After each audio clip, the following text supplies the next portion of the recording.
Hai guys, di konten kali ini kayaknya saya mau membahas mengenai sebuah buku yang ditulis oleh Plato berdasarkan sebuah dialektika bersama dengan Socrates.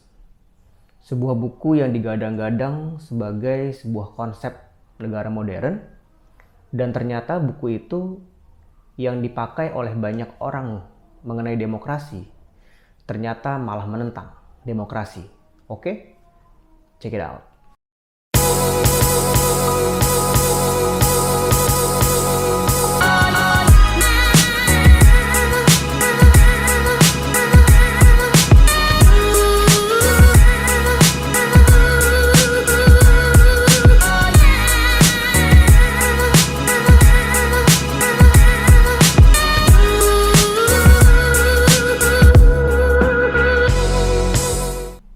Hal yang menarik mengenai buku ini adalah di bab ke-6 atau The Book 6, ketika Socrates sedang mengadakan pembicaraan dengan Adeimantus.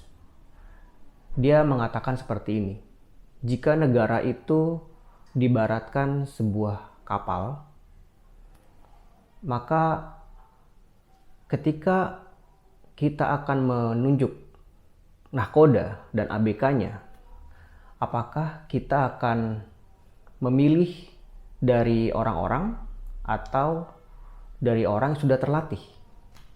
Dia bertanya seperti itu kepada Adeimantus. Kemudian berpikirlah Adeimantus itu. Dia bilang, ya pastinya dari orang yang bisa mengemudikan kapal. Lantas Socrates pun bertanya, jika misalnya kamu menjawab bahwa kamu menyerahkan kapal itu kepada nahkoda yang terlatih, mengapa pada sebuah bangsa yang begitu besar dan begitu kompleks masalahnya diserahkan kepada majority atau mayoritas, di mana orang-orang tersebut tidak mengetahui bagaimana cara mengemudikan kapal? Dan jika orang tersebut itu terpilih dari ada orang yang di kapal itu, maka pasti tidak bisa untuk menahkodahkan kapal, dan kapal pasti akan segera karam sebelum dia mencapai tujuannya. Dari pembicaraan tersebut, maka Socrates mengatakan pada Adeimantus bahwa ada dua hal yang perlu diperhatikan. Pertama adalah bahwa voting itu adalah sebuah skill, bukan sebuah rasa seperti, oh orang ini cakep ya, gagah ya, cantik ya, ganteng ya, kaya ya. Bukan seperti itu. Voting adalah sebuah skill yang harus dilatih. Karena tanpa skill tersebut, maka adalah mustahil untuk mendapatkan seorang nahkoda yang akan bisa melayarkan kapal dan membuat kapal itu sampai pada tujuan. Hal yang kedua adalah pada sistem demokrasi, ketika kita itu mengutamakan masalah majority, maka pemilu adalah sebuah solusi mudah bagi rakyat yang seakan-akan dapat mengimplementasikan seluruh harapan. Jadi rakyat bersandar kepada pemimpin yang terpilih bahwa hidup mereka akan lebih baik. Sehingga pemilu adalah sebuah candu dalam alam demokrasi. Itulah yang membuat mengapa demokrasi menjadi gagal, karena majority atau suara-suara rakyat itu tidak dapat membuat sebuah negara itu menjadi makmur dan menjadi pengayom bagi bangsanya. Dalam sistem pemilihan umum yang dilemparkan kepada halayak ramai tanpa skill, maka orang-orang akan terbagi menjadi dua. Orang yang menyalonkan dirinya, yaitu seorang yang mempunyai solusi dan seorang yang tidak mempunyai solusi namun pandai berkata-kata. Plato dan Socrates mengibaratkan sebagai dokter melawan tukang permen atau orang yang menjual permen. Seorang dokter, ketika pasien masuk, dia akan mengatakan bahwa bapak ini sakit atau ibu ini sakit, maka tidak boleh untuk makan A, B, C, D. Jangan melakukan A, B, C, D. Sebaiknya ibu minum obat 3 kali sehari dengan begini dosis seperti ini. Sangat tidak enak. Tapi itulah solusi untuk badan sehat. Orang-orang yang maju dengan karakteristik dokter, menurut Socrates dan Plato, adalah orang-orang yang jarang sekali akan terpilih. Karena apa? Karena rakyat tidak mau untuk minum obat, karena obat itu pahit. Kita datang ke dokter untuk sembuh, kita tidak boleh makan ini, tidak boleh melakukan itu, harus tidur, harus minum obat. Rakyat tidak mau, rakyat mau solusi instan. Karena tanpa skill, bahwa memang obat itu pahit. Sedangkan yang banyak terpilih adalah si tukang permen.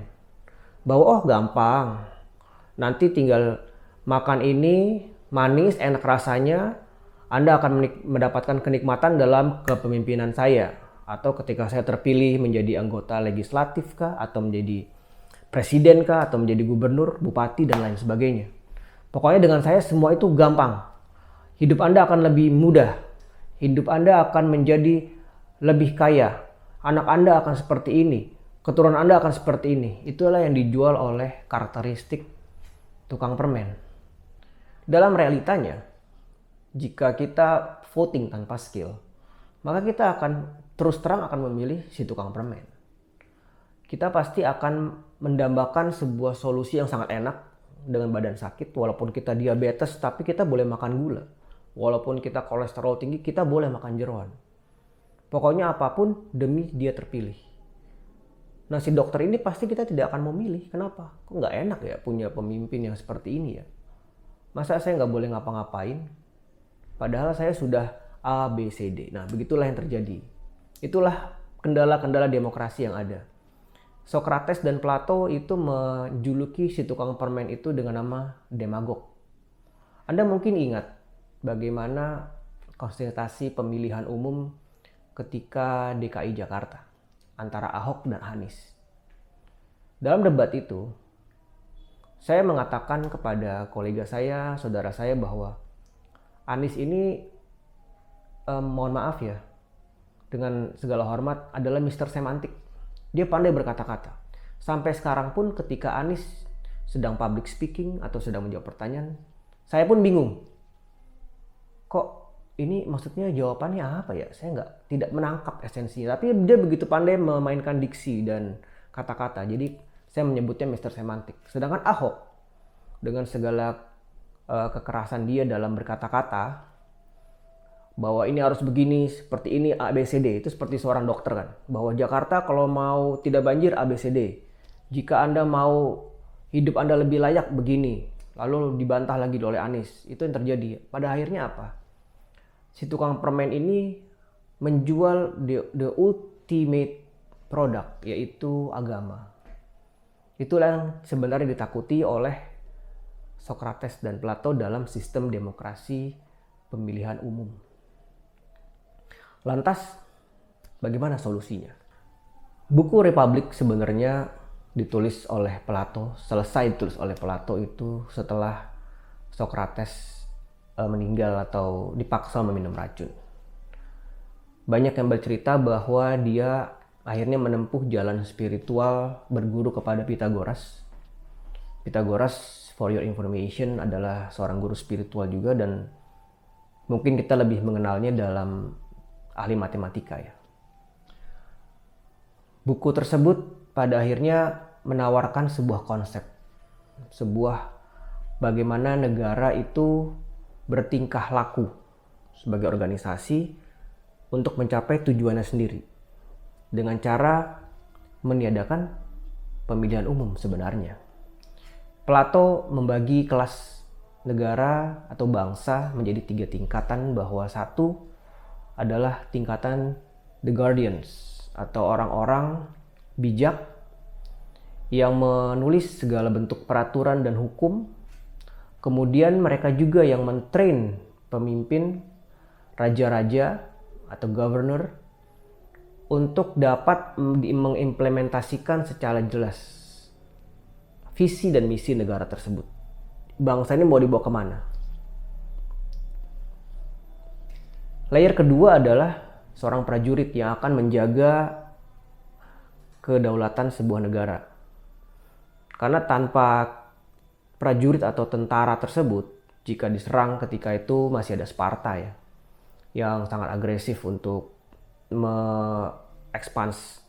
ekspansi wilayahnya, maka diperlukan juga dalam republik itu sebuah tentara yang kuat atau prajurit yang kuat, agar tidak ada lagi yang namanya gangguan dari dalam ataupun dari luar. Jadi di setiap polis itu banyak tentara-tentara yang nanti akan menjadi di dalam menjadi polisi, yang keluar menjadi prajurit. Itu adalah konsep dari Plato dan Socrates. Dan yang ketiga adalah layer produsen, atau kita sebut kasta lah ya, kasta. Tapi ini tidak berbentuk lebih tinggi atau lebih rendah, tidak. Jadi kasta produsen itu kasta yang menghasilkan barang, seperti menjadi petani kah, menjadi nelayan kah, menjadi tukang anyam atau apapun juga yang membuat ekonomi bergerak. Nah, bagaimana caranya agar ini terjadi? Plato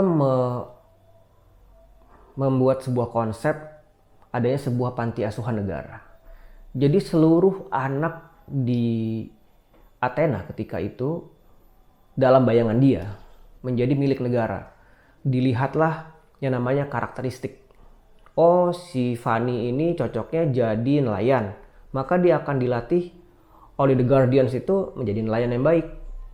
Atau si Bedu ini menjadi petani, dia akan dilatih menjadi petani, menjadi tukang tembikar, menjadi pelukis, menjadi penyair, menjadi filsuf, menjadi apa, dia memprodusen yang namanya sosial budaya.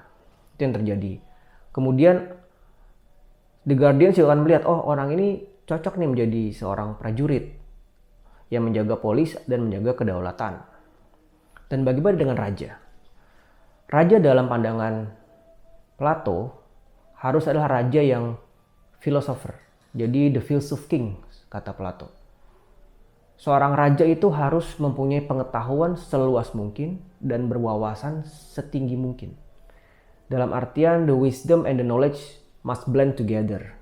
Jadi mereka tidak akan melanggar etika-etika yang ada dalam hukum yang dibuat oleh the guardians. Jika etika itu dilanggar, maka runtuhlah seluruh sistem kenegaraan.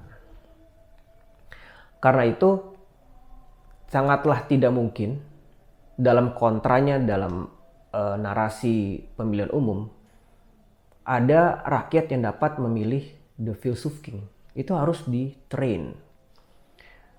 Saya teringat ketika membaca buku ini adalah bahwa praktek ini sebenarnya sudah dijalankan oleh saudara kita di Kanekes yang Anda sering sebut Badui.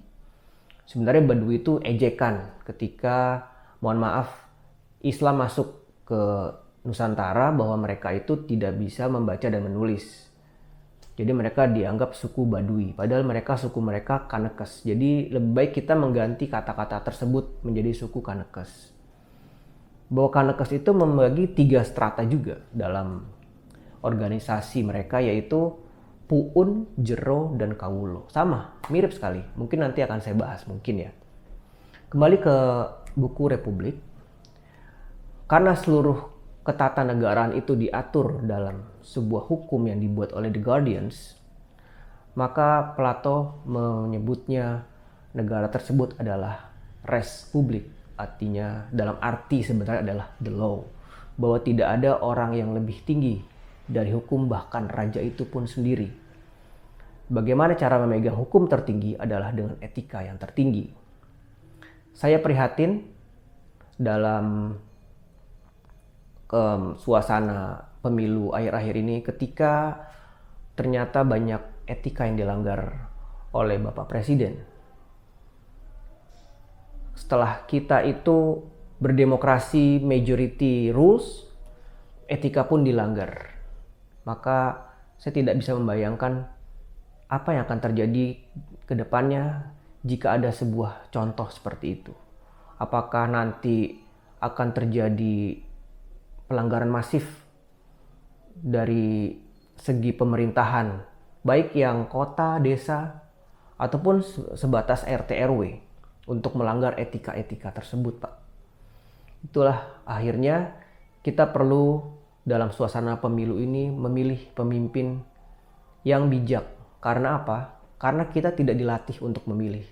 Kita dilatih untuk emosional, bahwa dia harus beragama ini, dia harus pintar seperti ini, dia adalah orang yang sopan santun, dia adalah orang yang mewakilkan ini. Tidak.